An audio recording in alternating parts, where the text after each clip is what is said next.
Hello there, friends, and welcome to the virtual show, the only prime time VR talk show.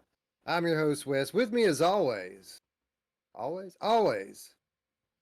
good friend Roots. Roots, welcome back, friend. Yeah, man. I'm. It feels good to be back. And one of the weird things is I'm still looking for like all sorts of weird glitches or ready to shut off backgrounds and cameras. And I told you behind the scenes that it was so bad that last time we streamed. I was like, I don't want to do that again.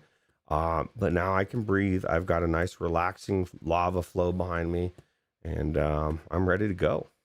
A freshie. The freshie.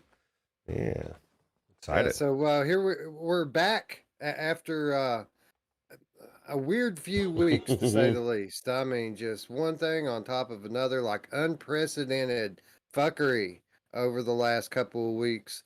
But we're back. We're powered by all new hardware. Virtual Strangers 2.5 coming at you live today, and feels good. We need to get back to normal, Roots. I feel like it's been a nice little break, but it's time for some normalcy. I feel lost. I don't even know what's going on in the VR world without Wes telling me what's happening. And it does feel good to have a freshie. We were just talking about my freshie video card. You know, it's all shiny. It's running like super quiet. I actually have the fans all the way up, and it's not even interfering with my mic. That's how quiet this thing is. It's amazing. You gotta love EVGA, right? Like, you have a problem with your graphics card that's just about out of warranty. Well, here, have a brand new one with a brand new warranty. Yeah, 3 years. Right. I mean, it might as well be brand new. And I did a lot of research, Wes, into it. And EVGA, if they didn't have my 2080, they would have given me a 3070 Ti or a 3080. They would have upgraded. Many people get upgrades. People going out of warranty. A lot of people. This is what I've heard from people. They say, okay, so what? They gave you a warranty, 3 years on a new card. You know, it's like a new card. Like companies don't even want to honor the warranty they have. Like, oh, you're a day out of warranty. Sorry, pal.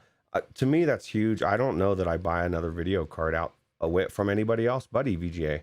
And EVGA, we do want to be sponsored, so throw us a jingle. So Yeah, yeah. A lot of these other companies, man, they outsource their warranties and things, and so you'll contact the manufacturer, and they're like, "Well, has it been longer than a year?" Oh, it's been longer than a year. Contact Assurion. So then you contact Assurion, and they're like, "Well, no, you got to contact the manufacturer. That's not us. That's them." And it's a wild goose chase, and nothing at the end of the rainbow but a big pot of dookie. yeah, absolutely. PSVR Underground says Wes is in Silent Hills. He's definitely in Creepville, that's for sure. I'd like my peaceful lava flow behind me. A lot more than Wes's Creepyville back there. Yeah, good call, AJ, and thanks for stopping by. Yeah, we did the last episode we did, the one I did with Masher this past Sunday, was all about the Silent Hills conspiracy, which is about to get a new wrinkle here on Tuesday as the Abandon app goes live. And of course, mine's preloaded and ready to go. Mm. Normally, I have Half-Life Alex going on behind me 9 times out of 10, but I wasn't quite ready to leave the world of PT yet. I'm still super excited for it, and it kind of matches today's theme. And speaking of today's theme, I said at the top that I'm excited to get back to doing the show. I'm excited to get back to normalcy. But beyond all of that, I've been excited for the better part of this week to get into today's topic. So your timing, my friend, your return could not be at a better time. Yeah, absolutely. And that being said, outside of we're, I guess, saying hi to everybody, you were just telling me we got a schedule to keep. We got a lot to cover, and we're gonna do it. And so I guess let's get into the let's greet the chat as we always do, right? Absolutely. We absolutely have a lot to cover. I do have a hard out today, so no time to dilly dally. Let's say hello to our friends. And we have already heard from our friend AJ. Thanks for coming by once again. EV, all right, we're going to need to get this right. EV Man versus Gas. What's up, buddy? EVGA is the brand I always buy too, as well as power supplies and video cards. I think that they are quality. No problem so far. Yeah, I concur wholeheartedly. My graphics card this generation, as well as my graphics card last generation, both EVGA, and they have won a customer for life in me. Yeah, for me, for sure, dude. Like I can't tell you how much it sucked when my card started doing weird stuff. Like especially now when you can't get a card anywhere, any good cards. And then to have it be so easy and them to honor it and then extend that warranty, to me is huge. And it's what I'm looking for in every company I do business with. So Yeah, you know who else looks for a company that likes to extend it until it's huge? My oh mom. yeah, she does. Big welcome back to the my mom button, by the way, too. We had to go manual with manual my moms on the last episode, Roots. Well, you could do my mom. There's a lot of different variations. But yeah, Wolveraza says he's happy to get into some PSVR 2 news for sure as well. Well, And you have come to the right place, my friend, because we are all about the PSVR 2, or as I like to call it, PlayStation 5 VR. Traveling Man 3775, I want to hear from Westradamus.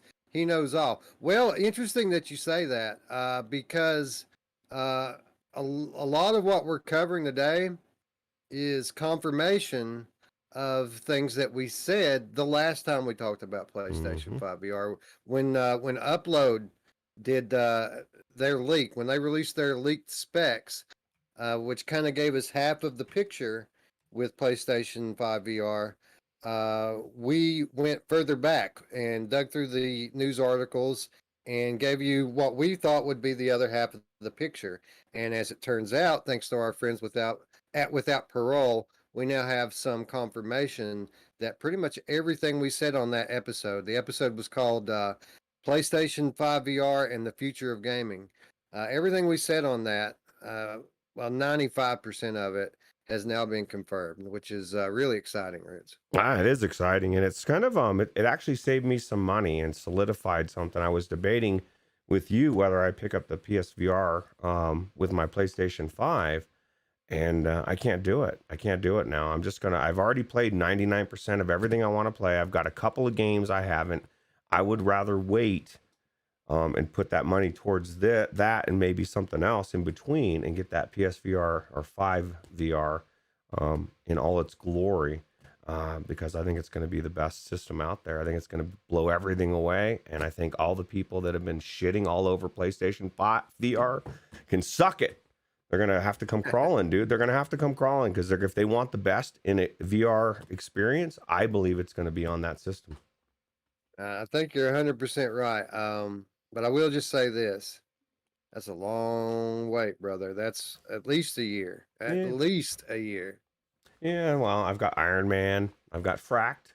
Rush of Blood. I would love to play in again. Maybe I find like Mash was saying. He said, just look for a really. Don't forget about Farpoint, bro. No, that's true. Well, that's your fave, dude. I can believe. And then, but see, then I got to get an aim controller. Now you're spending all sorts of money, man. No, well, you can go Master's route. He didn't spend a bunch of money. That's true. That's true. And I've looked at Facebook Marketplace, and I've almost gotten something a couple times. Oh, now you got me wishy-washy, going back and forth again. Damn it. You're going to do it. You're going to do it. I have faith. Space Innocent in chat. What's up, bro? As is Onakazi and Lipnox. Lipnox says it has begun. It has indeed, friend. Traveling Man 3775, Island Kara. People hungry, Roots, hungry for some Virtual Strangers VR talk. And I say, let's not waste any more time. Let's get into it, because I've been looking forward to this one. Hell yeah. Let's do it. Anyway, 2021 has been a great year for PlayStation VR. Last year, we saw PlayStation VR take a back seat as Sony prepared to launch their next-gen console, PlayStation 5. As 2021 approached, many had begun to question whether Sony had any future plans for VR at all. The big PSVR releases had become so few and far between that many people had lost faith, despite numerous public statements from the top brass at Sony. It was a dark time indeed. And then it happened. Jim Ryan confirmed for the masses what the faithful had known all along. Next Gen VR is coming to PlayStation 5. It wasn't long before the new controllers were revealed, and since then we have seen a revival of the original PSVR with tons of great new games that have proven that this 5-year-old hardware can still be viable in the era of the Oculus Quest and Valve Index. So it's been an interesting time, Roots. We had our naysayers through the better part of last year, basically prematurely heralding the end of PlayStation VR. And it's funny, man. Upload VR, I kind of felt was at the top of that list of people who were just constantly down on PSVR. And then it was like overnight, like a switch flipped. And the moment that Jim Ryan said what we all already knew, almost everybody jumped right back on the bandwagon. Yeah, because everything what they knew was amazing, and you were. What's funny, Wes, is like they said like a year before. We even said when we were talking about it, like this is. I'm just saying what they said a year ago.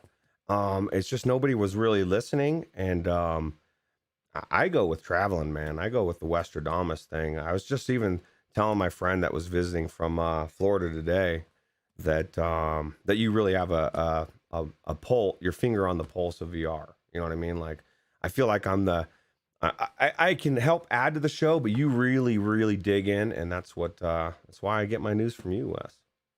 Thank you, sir. Much appreciated. Space Dennis in the chat says, I agree. Quest 3 will launch around PSVR 2. I think that I think they're going to do what they do, and they're going to attempt to beat everybody to market. So I don't think that they wanted to release Quest 3 next year, but I think they absolutely are going to now. We have, PlayStation 5 VR coming.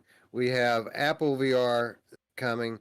We now are starting to hear rumbles of possibly a standalone coming from Valve. I think that we're going to see Facebook pull the trigger a little sooner than they wanted to. And as much as Carmack wanted to talk down eye tracking the other day, I think it's pretty much a given on all the next gen headsets now because of Sony coming out and leading the way with it. Oh, plus AI, man, it's gonna be a lot better if for everything if the eye tracking's in there. Wolveraza says PSVR 1 is still dead. Just need the PSVR 2 to come soon. Wes, what do you think about that? I think that he needs to stay tuned if he thinks that, because there are things coming within the next month that might change his mind. Oh God! So I need to get out. Are you saying I need to run out and get a PSVR in the next month, Wes? That's what I've been saying all along. Damn it! I need to start looking. Anyway, as excitement for PlayStation 5 VR continued to grow, players began to wonder what the next gen would bring. And in early May, Upload VR, there's your upload again, leaked some specs for the next iteration of console-based virtual reality. The leaks answered a lot of questions, but it also left a lot of questions unanswered. It was at this time that we produced an episode called PlayStation 5 VR and the Future of Gaming.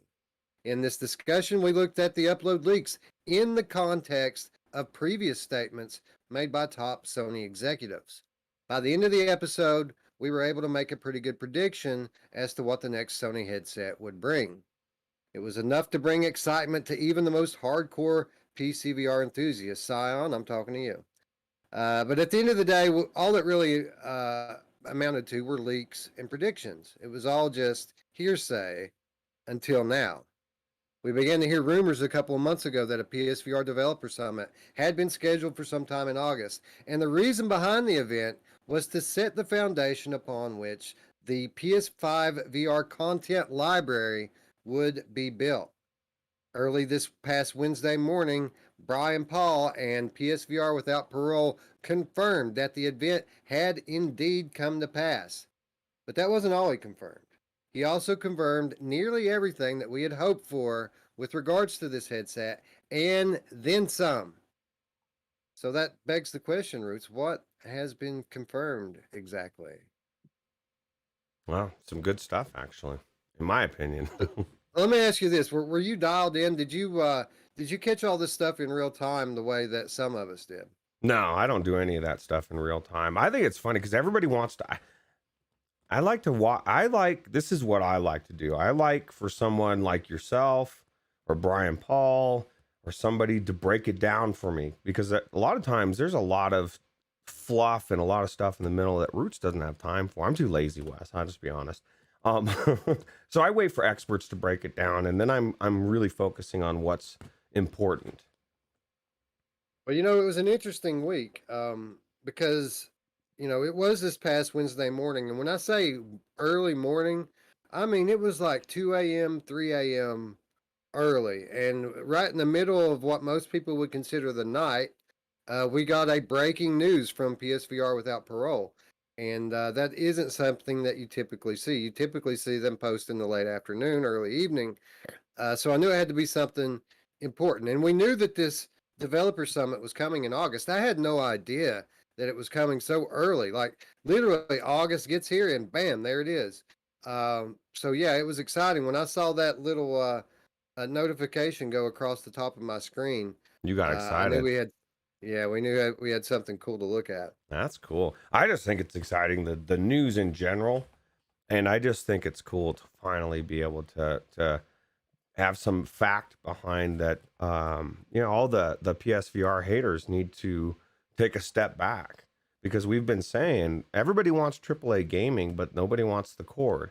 Everybody wants AAA gaming, but they want it. They want everything at the same time, and you sacrifices. And we said at the time that Sony was going to put out the best stuff. I heard a rumor today that Returnal's coming. Well, maybe to VR is a rumor, but if that's true, oh my God, Wes, like I will run if it's on this, if I can play it on the PS5, if it came out today and I could play it with the PSVR, I'm getting one, or a PSVR. Yeah, I'm getting one today. So Yeah. Well, we're going to get into AAA games with regards to PlayStation 5 VR, but that rumor, I heard that rumor like 2 months ago mm, from PD. I never said anything to anybody about it because I didn't know if it was one of those off the record type deals. But when I streamed Returnal this past Wednesday on the channel, PD was in the chat and we actually talked about that a little bit. oh man, I love some Returnal, and if I could be in those environments, I've said it before, I don't need anything to be different. Still third person, still the game controller. Don't make it weird. Just let me be in it. Yeah, Meow Meow the Gamer Cat says it'll be interesting to see how compelling Quest Pro/3 color pass through AR MR stuff will be too. Yeah, I think that this is something that we're going to start to see creep into our hardware, and I wouldn't be absolutely surprised if we didn't have some of this kind of functionality on PlayStation 5 VR, although there has been no indication of it thus far. We're talking about a device that's supposed to be future proof up to 5 years, and I think some AR capability, we will see something like that during the lifespan of this device. Is it something that they promote heavily from the get go? Well, that remains yet to be seen. But we'll know when they name it. Like if they call it anything other than PSXR, then we'll know that the AR is probably going to take a back seat with it. Yeah, absolutely. PSVR Underground says White Moon Dreams has been awfully quiet after saying they wanted to do the PSVR 2 port. Yeah, I noticed that myself, and they're not the only ones either. Like people playing coy here. You know, uh, we'll wait to the time. I was about to get into the software part of the discussion, but uh, we're gonna wait to talk about software. Let's break down what has been confirmed with the hardware, and let's start with the optics.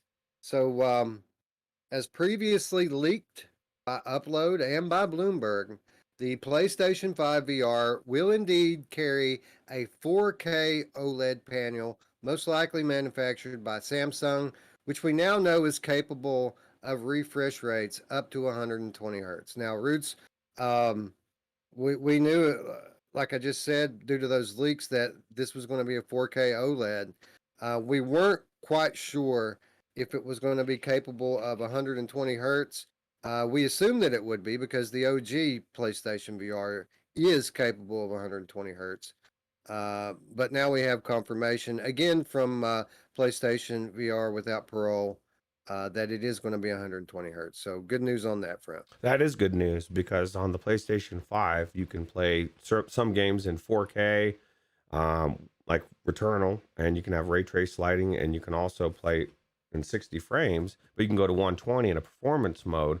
And so depending on how good this is, I could see maybe not 4K, maybe a little bit less 4K, but you have 120 on a game like Returnal or Contractors or where a game where it matters, right? So Yeah, a and shooting I'd game. like to be clear with regards to refresh rate, it isn't par for the course because we did say that the original was capable of up to 120 hertz, which is true with regards to the screen, but with regards to what's powering it, uh, you know, PlayStation 4 had to use a lot of smoke and mirrors to get to a perceived 90 hertz or a perceived 120 hertz. Not going to be the case this time around. PlayStation 5 is going to run natively at Mm, 90 or natively at 120. It's not going to be any of these duplicate frame smoke and mirrors jobs that we had from the last gen. that's awesome. Well, I'll tell you what, I was telling somebody today, a customer, one of the best, I don't feel this way about all hardware I buy, but one of the best decisions I made was a couple weeks ago when I picked up the PS5. I'm just so impressed with this console. And I laugh at anybody that says Xbox is anywhere near Sony in this iteration, because they're doing something special, and I get excited, man. Like to have the haptics in this controller in my headset. My God, like I don't know, man. I'm just so excited. Yeah, we'll get to all that. We're going to stick with the optics here for a little bit longer, though. So anyway, we now know that the 4K OLED panel is capable of up to 120 hertz. Furthermore, we now know the panel is going to be HDR capable Hmm. with a peak brightness. Get this, Roots, which is up to 3 times brighter than the RGB AMOLED that is currently found in Wow. Gen 1 PlayStation VR. This is interesting, Roots, because Gen 1 PSVR, even today, is one of the brightest, most colorful displays in all of VR. So to hear that, uh, it really, to hear that this is that much brighter than the original just really goes to show you what it means to have an HDR display. I absolutely, and I think Sony's improving on almost every aspect of everything. The HDR, I can't wait to see how good the colors pop inside that headset, right? Like especially in one of those games where it's just colors everywhere. It's gonna be awesome.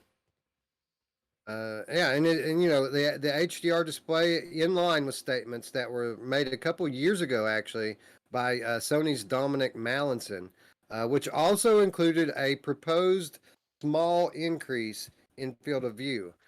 This too has been confirmed by Without Parole, as we now know that the PS5 VR will have a 110-degree field of view. It does fall a bit short of the predicted 120 degrees, but still 10 degrees more than the original PSVR and 20 degrees more than Oculus Quest.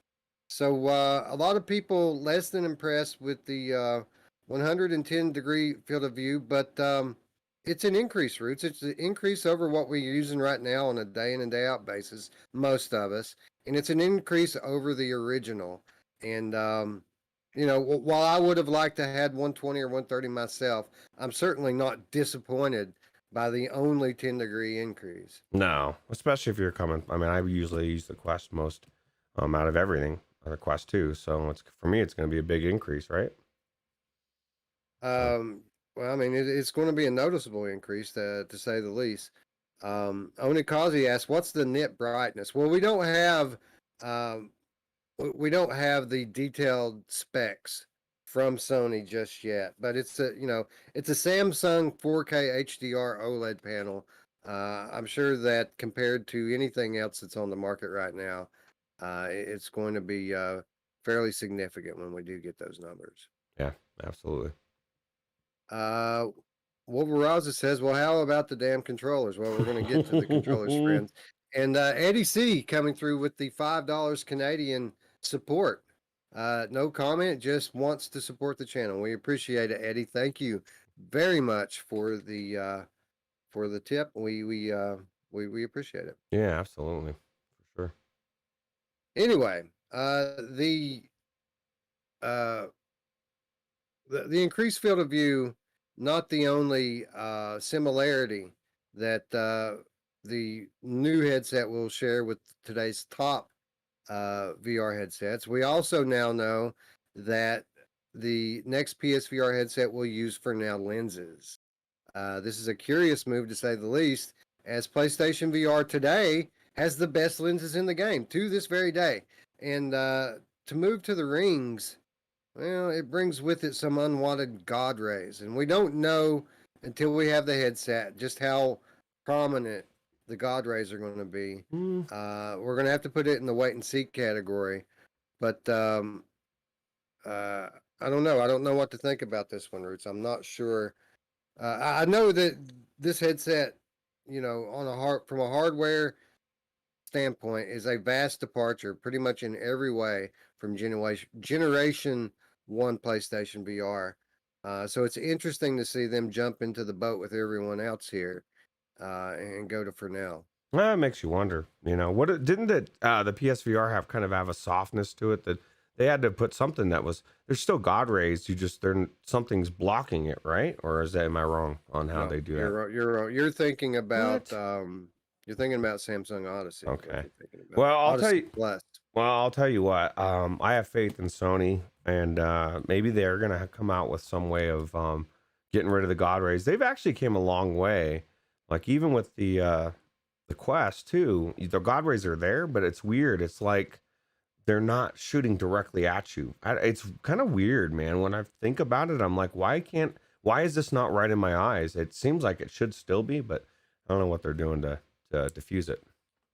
Yeah, that is something that is quite notable is that over the years, with regards to Oculus, the God rays and glare have become less and less and less. So they have made strides in this kind of lens technology.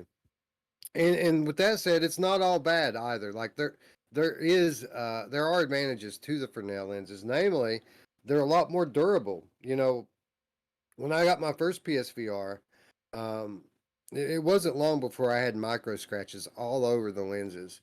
So when I got my second PSVR headset a few months later, I said, "All right, we're gonna be ultra careful with this one." I bought a bunch of lens pens, and we're gonna make sure this one doesn't get a scratch on it. It didn't matter, Roots. It got micro scratches all over it as well. That thing was pretty much impossible to keep from scratching. Now, with that said, you can't tell it when you've got the headset on. You don't see any of it. It's just something that messes with my OCD. But the point is, my Oculus Quest, my Rift S, none of that, man.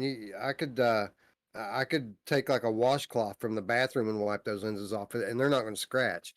Um, so there is that. That is one good thing about the Fresnel lenses, and maybe that has a little something to do with why they decided to go that direction. Yeah, I would agree. And Mepper says Fresnel lenses, Fresnel, or is it?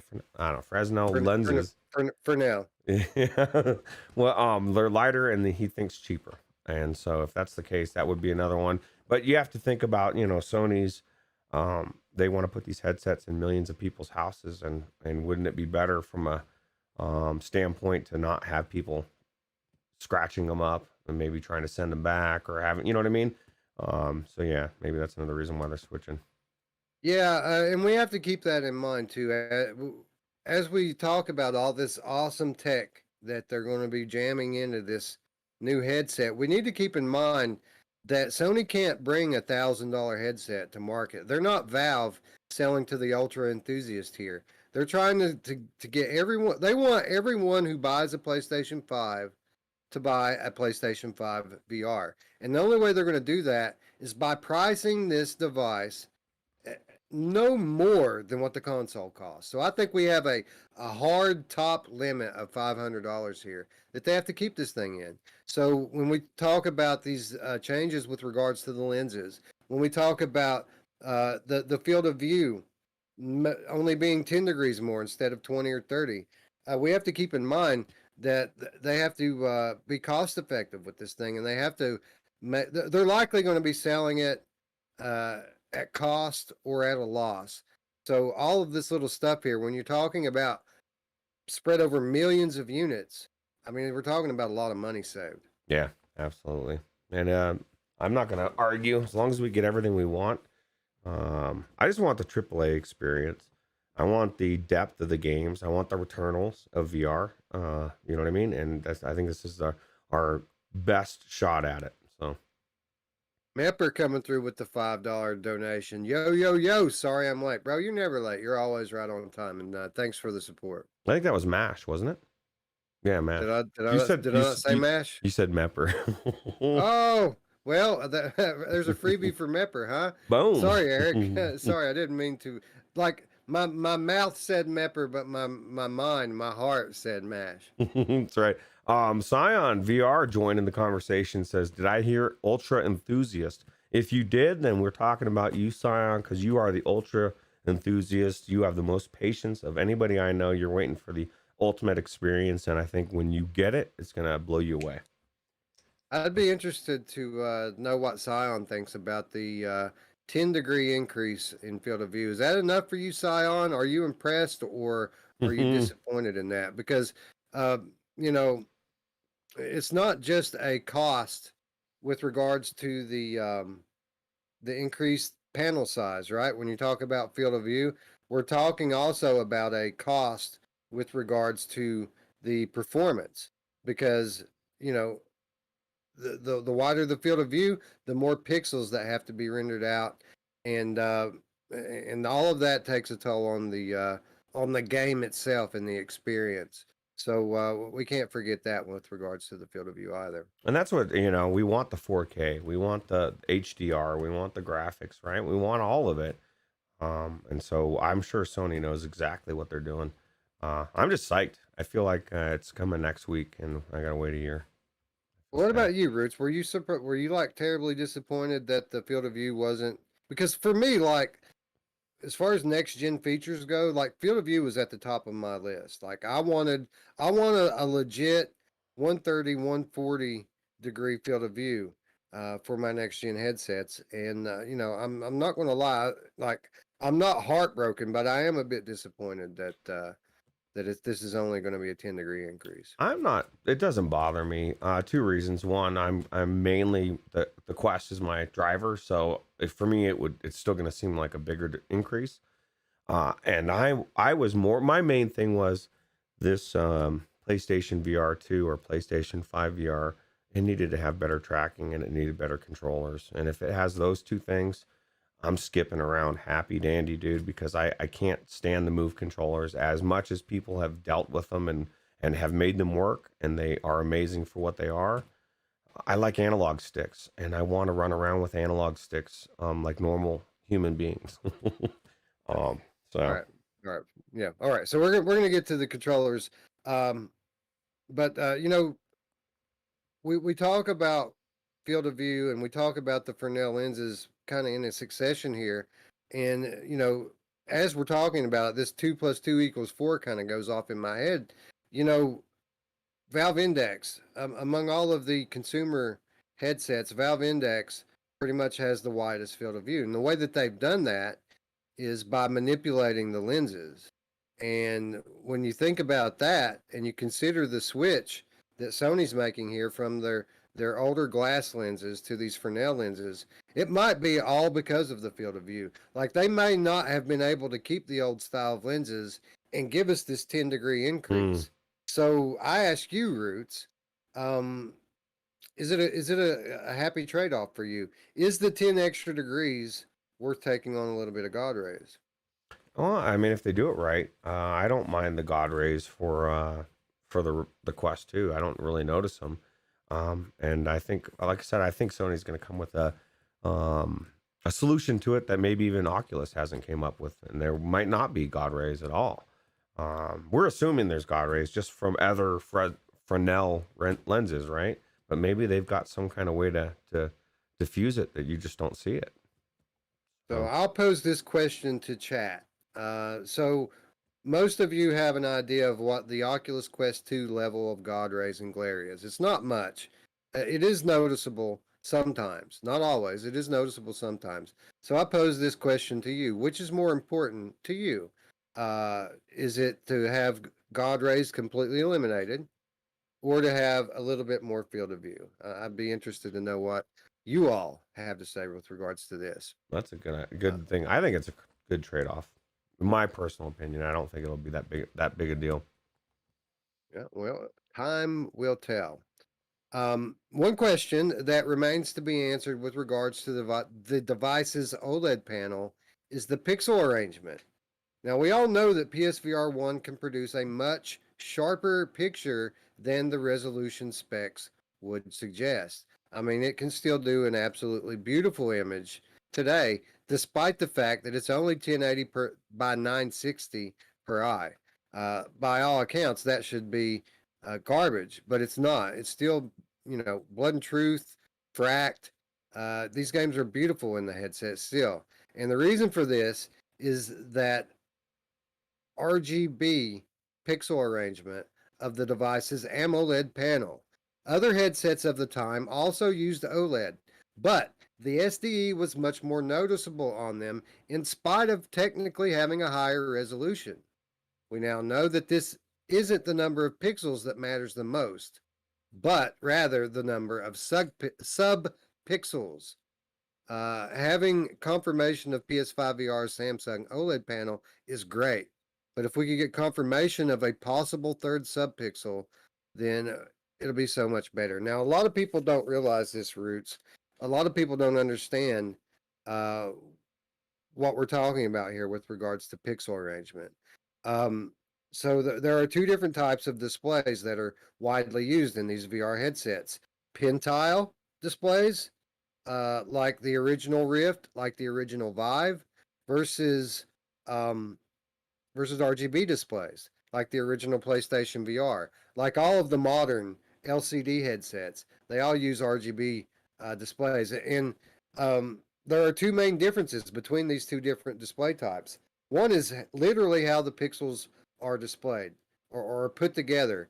The pin tile, the pin tile displays use this kind of checkerboard square uh, arrangement, which has a noticeable gap in between the pixels that really comes through as SDE inside the headset. Whereas the RGB is just kind of woven together like a rug.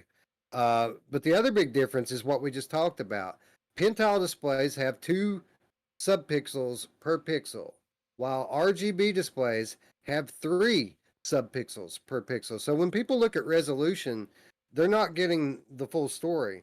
If you really want to gauge how crisp and sharp a display's pictures is going to be, you really have to look beyond the resolution at a stat called subpixels per degree. When you get a good hard spec sheet on these displays, you can work out what the subpixels per degree is. And from that, you can pretty accurately uh, dictate what the overall experience is going to be for you. For example, when Rift S came out, along with Oculus Quest and Valve Index, people were saying that Valve Index was going to be so far ahead of the Rift S based on the resolution. But when you broke it down to subpixels per degree, there the difference wasn't as big as everyone thought it was going to be. And then when the headsets were released, we come to find out that that was exactly the case. So Roots, a lot of people marvel at the original PSVR and how viable it still is today. What a lot of people don't realize is it was kind of a unicorn at the time, being that it had an OLED, but it also had the RGB pixel arrangement.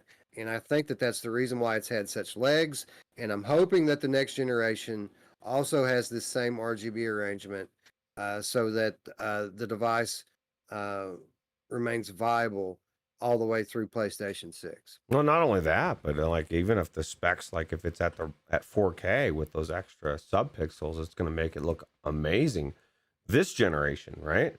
I'd have to imagine that they would want to stick with it if, I mean, it worked so well, and like you said, they're very aware that Blood and Truth looks phenomenal, almost better than Quest 2 game. But it's got, I mean, on paper, it shouldn't. I mean, it really is why we think sometimes they're doing magic. Like, what? How is this working? But it's really just, um, the subpixels. So Well, they understand. We've kind of always seen this from not only from Sony hardware, and I'm not just talking about VR, I'm talking about in general, but we've seen the same thing from Apple. They understand that when you're talking about a screen that people are going to be staring at for hours upon hours upon hours, the foundation is that screen. Yeah. That screen is what everything else is built around. So by investing in a super high quality screen, uh, you'll have a device that people can use for many years to come. And we saw that with the original PlayStation VR. We're going to see it again with this iteration. I think we're going to see it in the Apple headset as well. But in a time where all of the competition, whether it be Valve or whether it be Facebook, whether it be HP, they're all going to cheaper panels, to lesser quality panels, LCD panels, to save $1. It's interesting to note that Sony's sticking with the OLED and putting their money where their mouth is. Yeah. Well, Sony's Or where your quality. eyes are, I guess. Putting their money where your eyes are would probably be a better way to describe it. Well, it is a big part of VR, right? What you're seeing. And they want to deliver that AAA experience, right? And you can't do that without the best display out there. So, or one of the best anyway. As you could do it, but I'd rather have it be amazing. Well, I never was. I didn't know about HDR. I mean, I knew it was a thing, but I never owned an HDR Mm. panel until I picked up my PlayStation 5.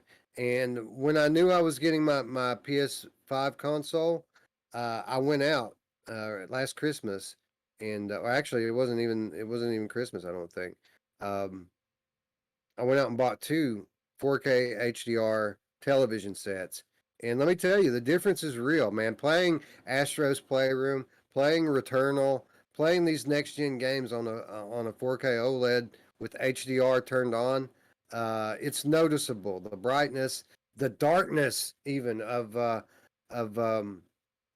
these the blacks, the OLED blacks. It really is a real difference. And, this makes my heart sing with joy, Roots, when you talk about having another high end VR headset with an OLED panel, because, man, as much as I love my Quest 2 and as much as I love my HP Reverb G2, I also love playing horror games. And those typically tend to be dark games.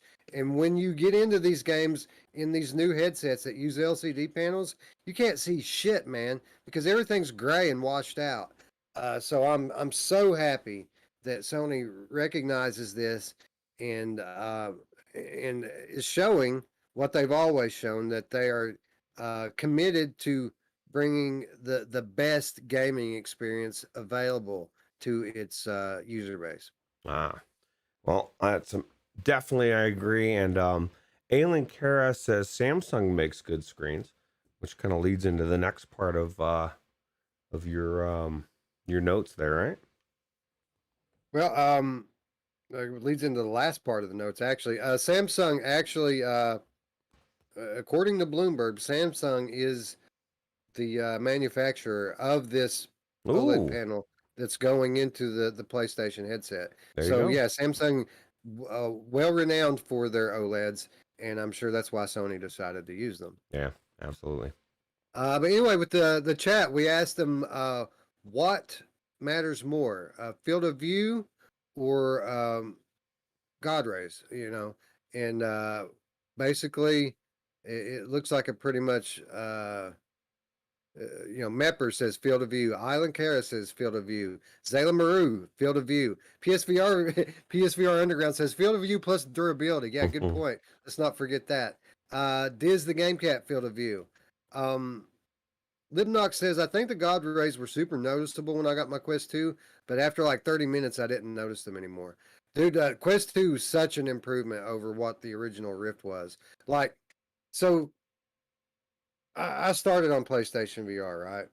And I fell so in love with my PlayStation VR that I wanted more, to the point of building a gaming computer and buying an Oculus Rift, because this was supposedly the ultimate, right? So when I finally spent all these thousands of dollars and built this thing up, and when I got the headset on my face, underwhelmed does not describe how I felt putting that Rift on, seeing that dull display Mm. with all these God rays jumping out at me. I said it then and I'll say it now. The PSVR headset is a much better headset than the Oculus Rift CV1 was. Yeah, absolutely. Except for the controllers and tracking. But as far as the actual Headset. visual I headset, specifically, I specifically said you're headset. right. Yeah, exactly. But I agree. Luke Rogie says it depends on the level of the God rays, and I think that that's really my position on it as well. We won't really know until we have the headset. If it's a lot of God rays, then that's going to be a problem. But he says Rift S has the least God rays from any headset that I've seen. So I'd take more field of view if it was at that level. So yeah, let's hope that that Sony doesn't take a step back. Let's hope it's not God rays and glare on the level of the Valve Index or the HTC Vive. Let's hope it's closer to Rift S and Oculus Quest 2. I have faith in Sony. I don't think that. I mean, they seem to be up in their game at every single level. I don't see that they somehow missed the God rays. But that's just me. Yeah, yeah. Well, yeah. I don't think. It's interesting, Roots, and I don't. I'll try not to spend too long on this because we got to move forward. But you know how Reddit likes to attack people from time to time. Uh, I it was about 6 months, 9 months ago. I came to the aid of this guy that was getting murdered on Reddit uh, because he was a PSVR user who had just picked up a a PC VR headset for the first time. He'd used PlayStation VR for years. Finally, picked up a PC VR headset and thought his lenses were defective because of the God rays, and he didn't know what they were. Like he's like, every time I put my headset on, there's these strings that come off of all the bright parts in the screen. Uh, I can't take a picture of it, but is my headset broken? And they were murdering him, dude. And I had to explain to him what God rays were, and then of course people attacked me, and said they said no, there's no way this guy doesn't know what God rays are. And I said, look, man, I didn't know what God rays were when I got PCVR either. I had to learn. So this guy absolutely didn't know what God rays were, and I bet that notion is probably a bit humorous to those of you out there who have never owned PSVR.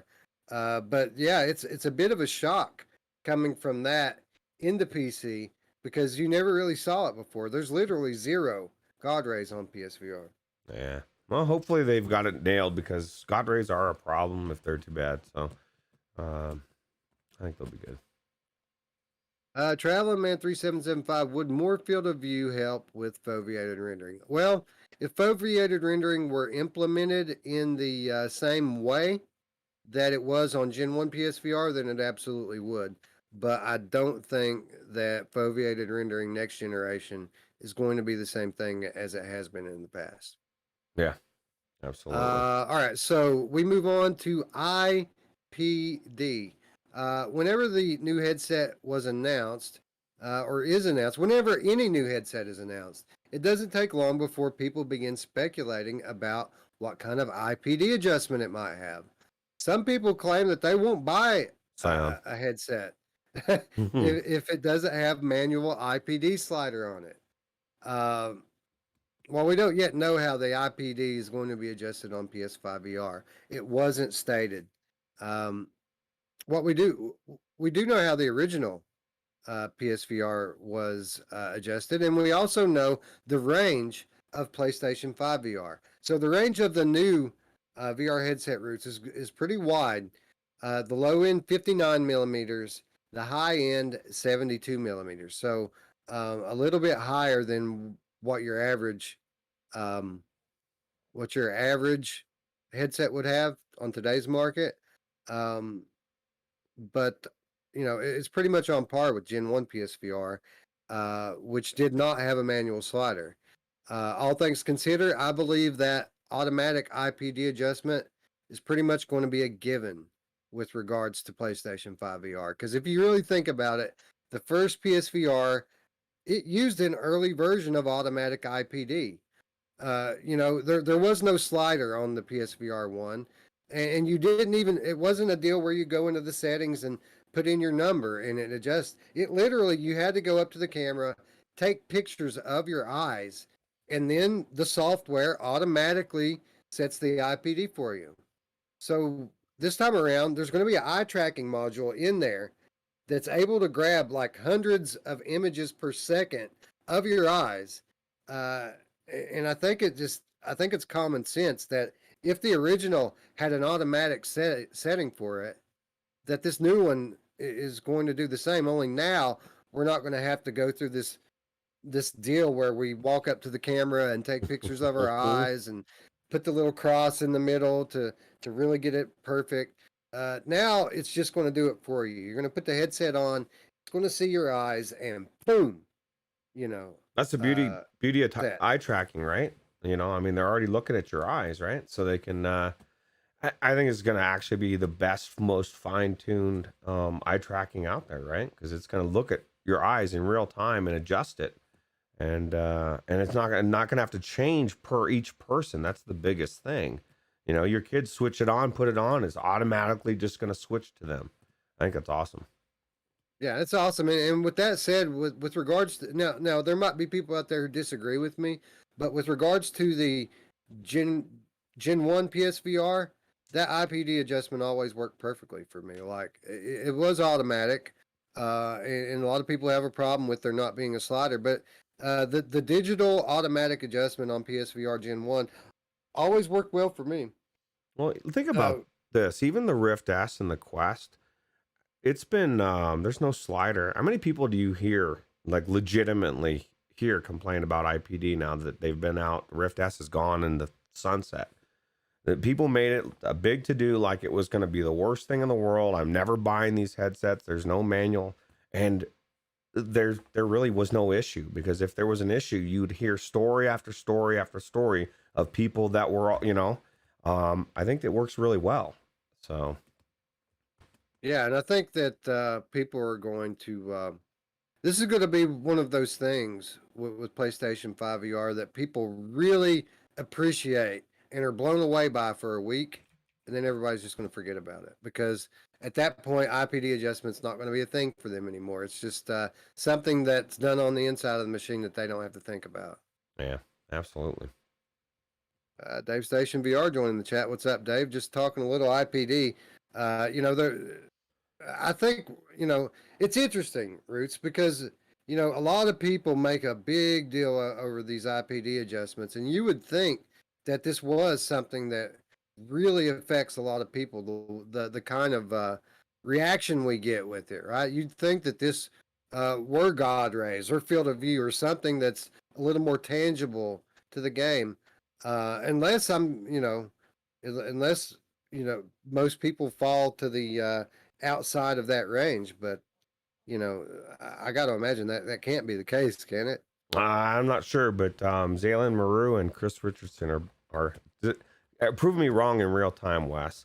Zaylen Maru said that Rift S did not work for them, and Chris Richardson says Quest 2 IPD is worse for him, but we just deal with it. So I'd be interested to know, is it just not wide enough for you guys? Like when you set it all the way out, is it just not quite there with regards to the sweet spot of the lenses? Mm. Well, okay, let's think about this, Wes. I didn't even think about that, man. I somehow was like right in the two, perfect. Like I even said it actually increased the FOV for me. It was like the sweet spot was made for my eyes. So I'm a little jaded as far as, or at least, you know, I'm biased in that respect. I didn't think about that. It was a little different for me. Like I'm on the top range. Like my IPD is like 69. It's Mm. like right toward the top of most headsets. Like I use a 3 on the Oculus Quest 2, and on my HP Reverb I have to literally slide the thing all the way to the side Oh. to get it perfect. So if it, like my eyes were any more wide apart, um, then I would be suffering as a Mhm. result. So I'm sure there are people out there who this is going to be a problem for. But you know, then again, 72 degrees is a little bit wider than your average headset as well. So again, a lot of this is going to fall back to the lenses and how big the sweet spot of the lenses are, because after all, it is all about that sweet spot. It's the reason why people like the manual adjustment. Absolutely. Traveling Man says 3775. The middle setting on Quest 2 is perfect with the glasses spacer in. You might try that and see what. Yeah, I have to use the glasses spacer, or I had to. I had to use the glasses spacer when I was using the original facial interface, because I was getting God rays Oh, on the Quest 2 when I first used it, and it was really disappointing to me. But I found, one day when I was adjusting it, I just kind of relieved the pressure off of my face a little bit, and the thing snapped right into focus as I pulled it out a oh little bit. wow. And then I went and grabbed that glasses spacer and put on it and put it back on, and all those God rays disappeared.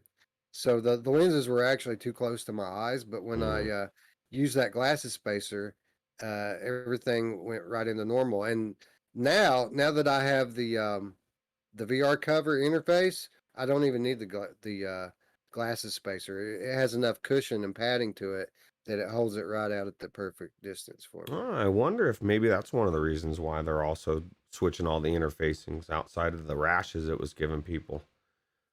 Possibly, it's possibly the reason. Yeah. Um. Anyway, let's see here. Chris Richardson says I'm between a 2 and a 3. 67.5 is my IPD. You can set that between a 2 and a 3 if you're really precise with it. You can set it in between. You don't have to click it all the way out to 3. Yeah. Well, and I guess basically they need to go to just digital than the Rift S. Let's go to that. I don't think having 3 sliders was a good idea. Like, just let it slide all over the place so people could put it in between, right? Right.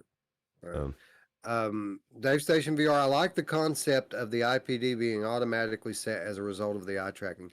I love the idea of it. I love the idea that IPD is going to be something of the past that I don't think about anymore.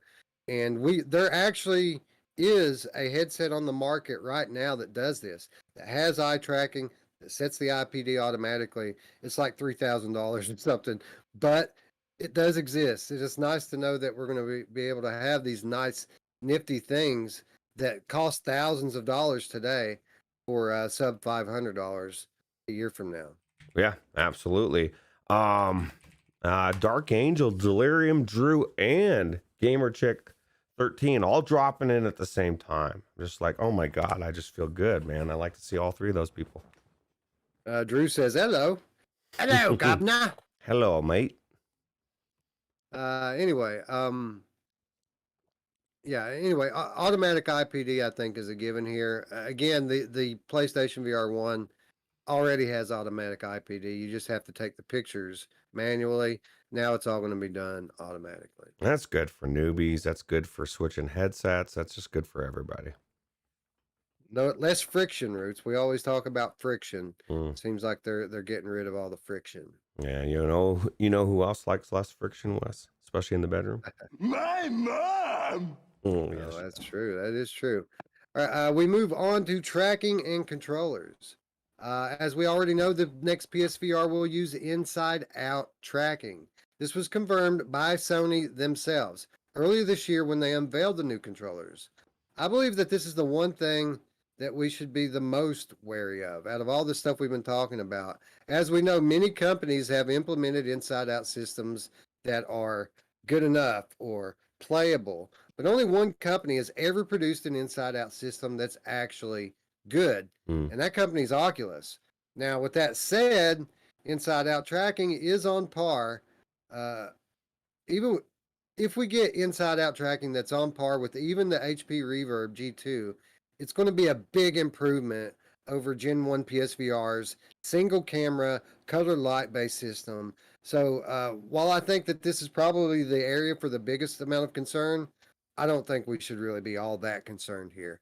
I think that unless it's bad on the level of Cosmos, like HTC Cosmos, I think it's going to be an improvement over the original PSVR. I just don't see Sony putting out subpar tracking.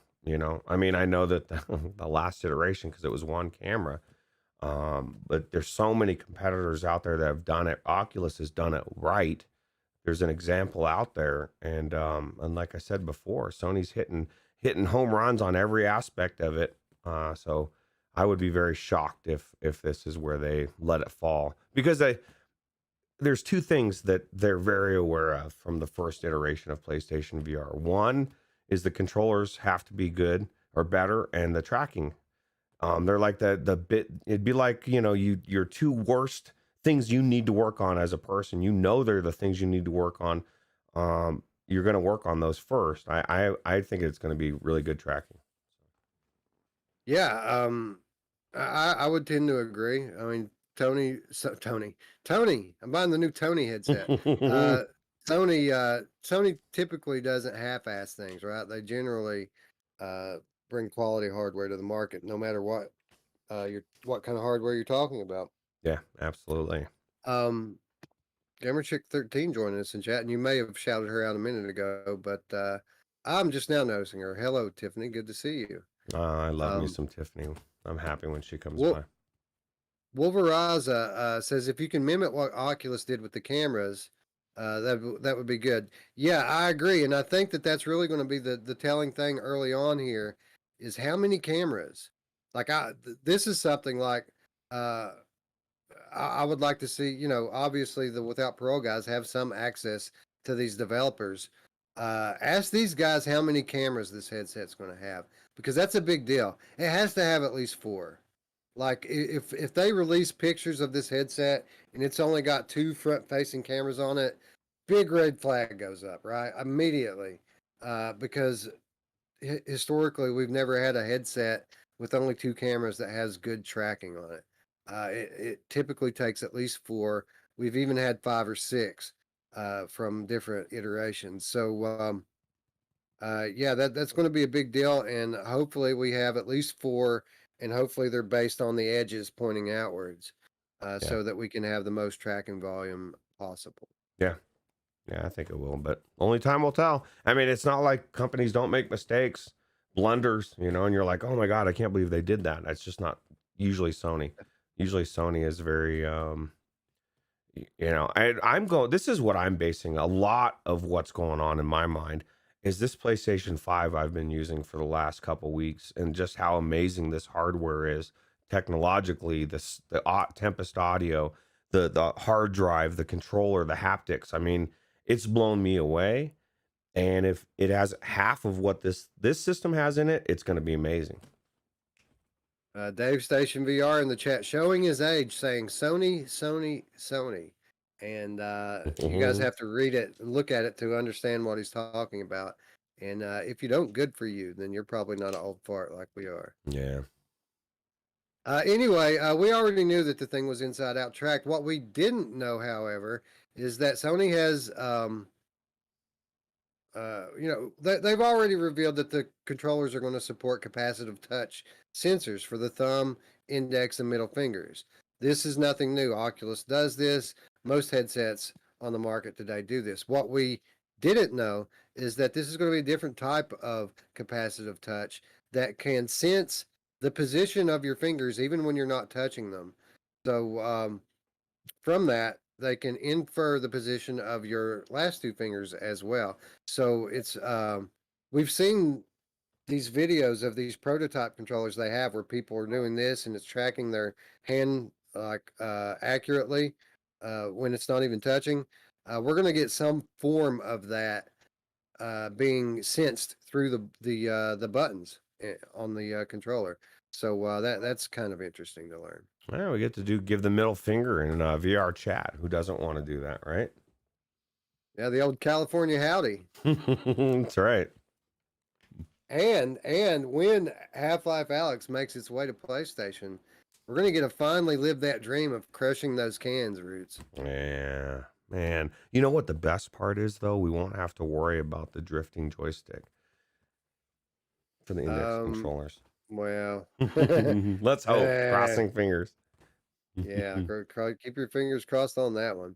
Anyway, I thought this was a cool, neat little touch here. When they announced that capacitive touch capability, people were like, "So what? Who cares?" Everybody has that. Not so fast, friends. These are special analog, they're calling it, capacitive touch. So not your average, ordinary, everyday controllers here. Well, Aylin Kara says they'll be given the middle finger all day, and I don't blame you. This is a middle finger world, and if you can do it in VR, you might as well. I don't blame you.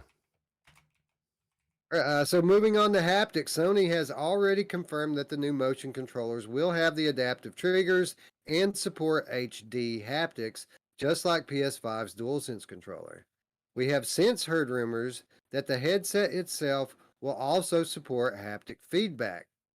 PlayStation Without Parole confirms this, but apparently it will not be the same HD haptics that are in the controllers, but rather haptics that are more in line with PlayStation 4's DualShock controller.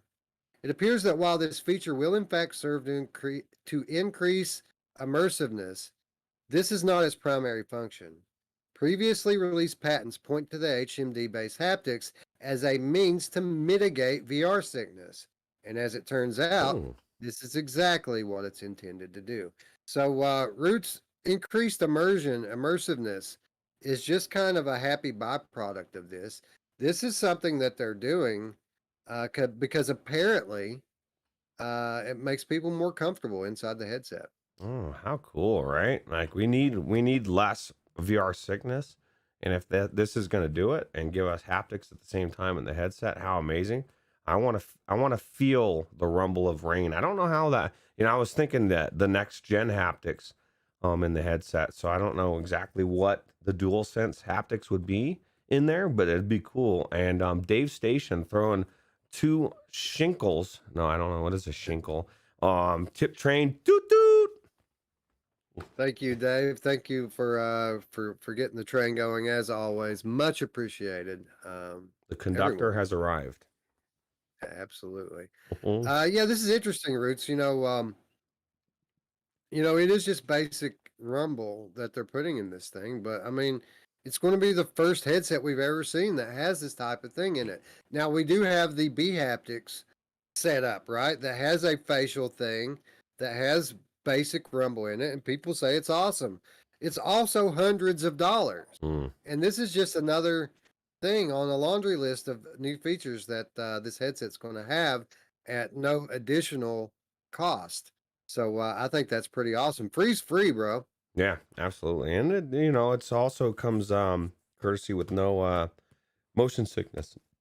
So that's Right, good. right. I'll be interested to test this out on people who historically have had some discomfort in VR, right? I wonder if It's this. gonna Oh, sorry. I was going to wonder if this is going to offset, there's discomfort in VR, but then there's also those people that they cannot play any game. Like they could never play a Serious Sam, right? Running around that fast or even just moving at normal speed. That's it, dude. You can't do that. Is this going to make it to where, Everslot. yeah, Everslot. Is it going to make it to where the point where anybody could jump into any game and none of that affects anybody? Because it will take away the number one argument that I want to slap people for saying, and they'll say, I can't play VR. I got sick one time. Well, Yeah, let's right. talk to Wes's wife, who was sick when she first tried it and is a veteran now because she pushed through it, right?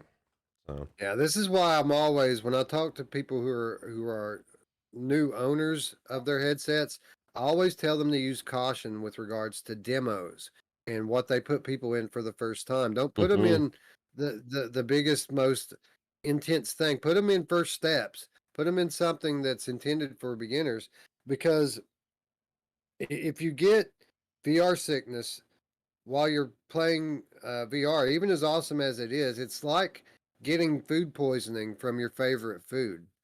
I mean, it could be your very favorite thing to eat in the whole wide world. If you vomit for an hour after eating it, it's going to be a long time before you try to eat it again. And I kind of equate that to getting sick from playing VR. Like, it could be the most awesome, technology that we've ever seen with regards to entertainment. But if it makes you sick, you're not going to do it, right? yeah, absolutely. It's definitely going to affect you for a long time. Nobody likes to feel sick. And if you feel like X equals why, you're just not going to do it. So Hawk 107 says many familiar names in chat, but yours, sir, not one of them. Welcome to our stream. Otakazi says, when you say push through it, you mean take it slow, take breaks when you feel sick, and not. No, so basically, it was over time. It was like, okay, you play a little bit, you start to feel not right, you step back, you take a break, and then the next time you go a little bit longer. You know what I mean? It's a slow progress. It can be done. It's just the worst thing you can do is put. I guess I should rephrase that, is to just like, I'm just gonna keep going. Because then you are going to get sick. If you feel weird in VR, you should always take that cue and step out. Dark Angel says, anyone else getting a little lagalicious, or just me? So I guess we got a little lag going on here in the stream. Thank you, YouTube, for making our return normal. Well, everything I see is normal. There was one scene that I had where it was some lagaliciousness, but right now I show a steady stream, so I don't know what YouTube's doing. Unless maybe Dark is behind. I don't know. That's what we like to see with regards to YouTube and with regards to the urologist. We like to see steady stream. Yeah, absolutely. Anyway, we move on to optimization. We have stated on multiple occasions that the next generation of gaming will be defined by new advancements in optimization.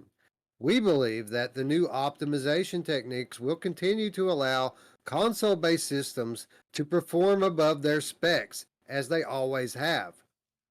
PlayStation Without Parole, again, has confirmed that this will in fact be the case with regards to PlayStation 5 VR. It has now been confirmed that PS5 VR will make use of the eye tracking based foveated rendering. We also know that this will be used in combination with other techniques, including AMD's newly implemented FSR, to get the absolute most out of the PS5's already beefy hardware.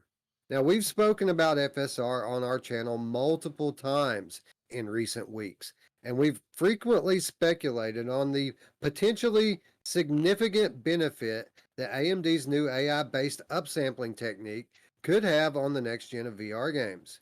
It's extremely exciting to now know that this potential is not lost on the wizards at Sony. So we've been talking about FSR for what? A month, 6 weeks now, Roots? It's come up on an almost weekly basis because it's so easy for developers to implement, and it's almost universal that everyone gets a positive result from it. And, you know, when you're talking about flat games, what are we talking about here? The difference in easiness of moving from 1440 to 4K. I mean, it's a drop in the bucket for flat gaming. But with regards to VR gaming, the system resources are always the bottleneck. So to have something like FSR, which effectively uses a little bit of performance to give this fairly significant jump in upsampling, this is a big deal for VR, and we speculated that this could be a big deal for VR. Now we have confirmation that Sony is promoting this, not only as a standalone technique, but something that can be used in connection to eye tracking based foveated rendering to produce something that makes a tangible difference with regards to the end user experience. Roots, I feel like this is one of the most exciting things that came out of everything that Without Parole reported this past week. And it makes me want to go back to Carmack and say, see, I told you, because that was what, when I was going back and forth with him on Twitter, I was like, isn't it possible that Sony has some other optimizations in store that would maybe they're able to get more out of the technology than Facebook is. And here we have an example of just that. They cite FSR Roots as well as other lesser known techniques to fully optimize the already awesome PlayStation 5. Oh wow, that's crazy. Do you think the PlayStation 5 VR is going to be close to load times, like no load times? I mean, obviously it's not going to be. I mean, probably not exactly, but I mean, it's going to be running on the same disc, right? And then you've got these optimizations. I think it's everything that we've wanted, and I think all of these things are adding up to that AAA experience that we said, and I still say it today. I don't think anybody's going to care about the cord when everything's said and done, and we're playing these AAA amazing VR experiences and games. We're going to forget that we're tethered, and then the next iteration will come out, and it'll be wireless, and then we'll be cool. So Yeah, I think that I think that you're absolutely spot on there. I think that well, I mean, let's just get into it. The final piece of the puzzle here with what uh, PSVR Without Parole reported to me is the most exciting piece of the puzzle, and that is the software support. And by the way, guys, anyone who's wondering, FSR does have to be implemented by developers, so Sony can kind of instruct people on it, but it's up to the developers to implement it. But with that said, extremely easy to implement. Like pretty much anybody can do this. It doesn't take much time, and it does produce a tangible benefit. yeah. But software support, the truly exciting part, in my opinion. We previously have had a very good idea of what the PS5 VR hardware is going to be, but we've only been able to blindly speculate about how Sony's going to actually support it with software. We now have a very clear vision, thanks again to PSVR Without Parole. Sony has now indicated that they would like to move away from the experiences and tech demos that defined VR's first generation. The focus will now be on developing AAA level console quality titles. Well, you might be asking, well, how can these studios afford to do that when VR is still just a fraction of a percentage compared to the flat gaming market? How can that be sustainable at this still early stage in VR's adoption? Well, Sony has come up with a solution for this, and it's a solution that VR only companies such as Facebook could never implement. The focus going forward will be to develop hybrid games, meaning that tomorrow's AAA flat games will come with a PlayStation VR counterpart. This is huge news that not only solves the aforementioned problem, but also eliminates entirely the need for the 3D theater mode, which I've constantly called for years at this point. The approach is perfect. And if Sony really stands behind this, this could bring VR into the mainstream much, much more quickly than any of us ever expected. So Roots, we've been yelling for years that if Sony would just implement 3D theater mode, meaning you could put on your PlayStation VR headset, load up your God of War, load up your Spider-Man, what have you, whatever you're playing, and play it on a virtual screen, but in 3D, kind of like Helix Vision, that it would be a big headset seller because now people can play AAA games inside the headset. Well, Sony's taking it one step further, Roots. They're not just going to do that. They're going to give us full VR versions of these games, which means now Rockstar has some monetary incentive to make a VR game. It means now that all of your big AAA companies out there are going to have some incentive to make a AAA VR game because they're going to be able to sell it to flatties as well. This, in my opinion, Roots, is the big news that came out this past week. And I could not be more excited for the future because of this one announcement. Oh man, I'm excited that I'm seeing a green box over there for the first time in the last couple of minutes.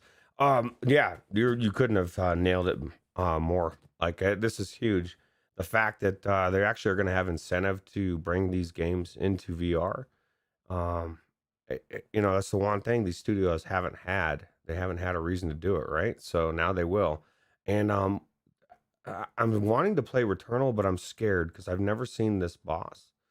And it's this game is crazy, dude. I just love it. I can't wait to play it in VR. Yeah, and I think that it's I think it's a pretty good possibility that we're going to get some form of this in VR. And it starts to make more sense now because we've heard rumors for probably a year at this point that Horizon Zero Dawn is going to get some kind of VR treatment coming up. We've heard rumors that a possible upcoming Silent Hill game might get the VR treatment at some point coming up. Resident Evil 8, Gran Turismo 7, all of these big titles, we're wondering where the VR version is. Well, now we're seeing it. Now we know. It's going to roll out with this new headset. Yeah. Well, I'm excited. And I mean the timing, dude. Like, I mean, there's enough time that they're able to be working, these studios are able to be working on these games right now and all the way up until I can't wait to see what comes out. What do you think is going to come out with PS5 VR? Any predictions? Farpoint 2? Dude, it would all be guesses at this point. I think that Spider-Man's a pretty good bet. I think Half-Life Alyx is a pretty good bet. I'm hopeful for Stormland, or maybe even a Stormland sequel. But I mean, we could do a whole episode on just that topic. And we are literally out of time, so we're not going to do that. We will on a future date, maybe. One more tidbit before we sign off here. Many people have hoped for full backwards compatibility for the original PlayStation VR library. And, you know, we've said it before, this is kind of an unrealistic expectation, as these games would all have to be rebuilt for this drastically different hardware system. Now, with that said, Sony has stated that they are going to push for next-gen remasters of select titles from the PSVR catalog. So I think that it's safe to expect that now we're going to get improved versions of those exclusive titles that have always set the PSVR catalog apart. That's better. So our Farpoints, our Rush of Bloods, our Astrobots, our Blood and Truce, all of these favorites that really makes PSVR what it is. We're going to get 4K remasters of these Ruuts. That's better. That's better because we're more apt to get them.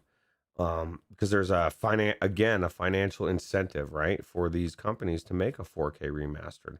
They're not just doing it to put it out as a free patch. You know, if it's going to be a remastered version, they're going to charge for it, and I will pay for it.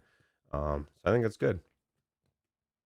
I think it was Eddie C in the chat. Give me just a second here. I lost it. Eddie C says PCVR is dead. Go play Everslot, dude, and come back and tell me. PCVR is always going to have its place. It's going to be home for indie developers. It's also going to be the home for mods. You know, the modding community is always going to be on PCVR. Now, with that said, Ruuts, if we have Sony out there bringing about this revival of AAA VR games, it is going to devalue the mods a little bit, isn't it? Yeah, I mean, to some extent, but I mean, these, you know, who knows? Maybe mods will be able to be put in here, but I don't think in the whole scheme of things, it's going to make things amazing, and I can't wait to play Rush of Blood remastered. Dave Station VR says that that's just a standard enemy, Ruuts. It's not a boss. Oh God, are you kidding me? Yeah, I didn't look at the screen. I don't know what you were talking about, but yeah, apparently it's not a boss. Okay. Crazy. Yeah, once you get into like late in the second level, early third level, some of the regular enemies are just nuts. Yeah, I'll tell you what, it's getting harder and harder, and it's just such an amazing game. Anyway, we're running out of time. I don't want to shortchange Ven VR Adventure, so we're going to lead off tomorrow's episode by talking about Ven VR Adventure. So those of you tuning in to hear our thoughts on that beta, we will talk about it tomorrow at the very beginning of the episode. So be sure, if you haven't already, hit the big red button, hit the bell. We're going to be back in less than a day's time talking about everything that's happened since Ruuts and I went on our little hiatus, and also talking about Ven VR Adventure. So be sure to tune in for that. Yeah, everybody's saying that we're off the air. But some people are saying we're still going. So I'm confused. I see that we're still going. So we're here. Well, we're going to assume that we're still on, and then end it. So what do you think, friends? What do you think is going to, how do you think the PS5 VR is going to be received? Are people going to have a problem with the lack of an IPD slider or the potential God rays? Are people going to be underwhelmed with the only 10-degree increase in field of view? Or are people going to be absolutely blown away with the advancements in optimization, with the new hybrid flat slash AAA VR game? Let us know what you think in the comments down below. If you like the video, give it a thumbs up. And if you're new to the channel, hit the big red button, hit the bell. Again, we're going to be back in less than a day, and you're not going to want to miss out on that. Absolutely. For those of you who do not want the conversation to end, all you have to do is scroll down to the description below and you will find an invitation to our Discord where the conversation never ends and where you're all welcome. The Virtual Strangers Discord is home for the hardcore VR enthusiast, and we invite you to make it your home. Absolutely. Anyway, with all of that said, friends, we'd like to thank you all once again for watching. And for Ruuts, I'm Wes. We'll see you tomorrow, friends. Bye now. Take it easy.